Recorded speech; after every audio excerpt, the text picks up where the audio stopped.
nakakulabo na rin kami ni Kuya.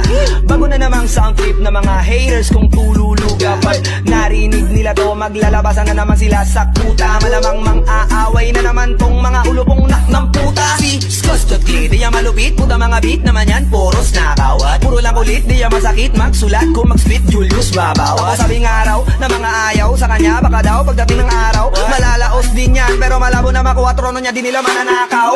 Kami ang mga bay ng hip-hop dito sa Pinas, di nyo ba matanggap? Pagkumpara nyo mga kanta ko sa kanila, ang layo ng gap. Kung sino pa yung mga gagong nagsabi sa akin ng wak, daw ako sila pa yung mga squatter at yung mga pangit ang black. Dami nyong mga pinaglalaban, dami-dami nyong mga sinasabi. Ba't di na lang kasi magsuportahan, di yung magkaingit at manang grabe. Ano may napalaba kayo sa kakadis nyo sa akin dati? Puro lang katoksitan kasi nasobrahan na sa pagkain ng tae.